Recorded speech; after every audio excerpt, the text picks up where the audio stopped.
महाडमधील शिवसेना आणि राष्ट्रवादीमधील राडा प्रकरणात मंत्री गोगावलेंचा मुलगा विकास गोगावलेला जामीन मंजूर।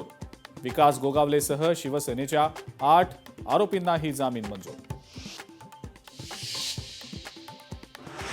मुंबईतल्या मालाड रेल्वे स्थानक प्राध्यापक हत्या प्रकरणामध्ये आरोपीला 30 तारखेपर्यंत पोलीस कोठडी।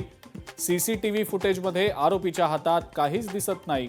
आरोपीचे वकील जयवंत पाटील यांचा कोर्टात युक्तिवाद।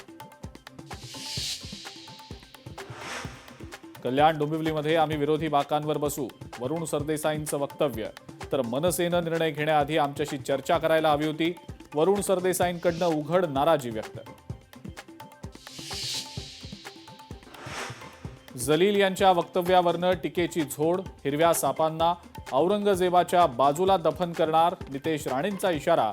तर तुमच्या 7 पिढ्या जरी खाली आल्या तरी महाराष्ट्राला हिरवा करू शकत नाही, नवनीत राणा आक्रमक। भाजप आणि एमआयएम मध्ये स्क्रिप्टेड गेम सुरू, सुषमा अंधारेंचा आरोप। तर भाजपच्या झेंड्यात हिरवा रंग म्हणजे एमआयएम आहे का, सुषमा अंधारेंचा भाजपला सवाल। महापालिकांमधील सत्ता वाटपासाठी हालचालींना वेग, फडणवीस आणि शिंदेंमध्ये बैठकीची शक्यता। शिवसेनेकडून मुंबईत 2.5 वर्ष महापौर पदाची मागणी। महाराष्ट्र सदन घोटाळ्यात छगन भुजबळांच्या निर्दोष मुक्तता प्रकरणात आता अंजली दमानियांचं उच्च न्यायालयाच्या मुख्य न्यायमूर्तींना पत्र। भुजबळांविषयी दिलेल्या निर्णयाला स्थगिती द्यावी, दमानियांची पत्राद्वारे विनंती। ज्येष्ठ अभिनेते धर्मेंद्र यांना मरणोत्तर पद्मविभूषण पुरस्कार। माजी राज्यपाल कोश्यारी यांना पद्मभूषण पुरस्कार जाहीर। तर रोहित शर्मा आणि हरमनप्रीत कौर यांना पद्मश्री पुरस्कार।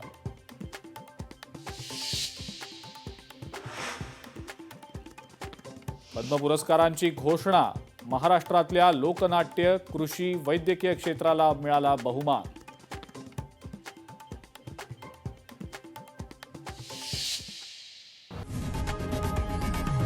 लोकशाही मराठी ऐका, पहा, जागरूक रहा।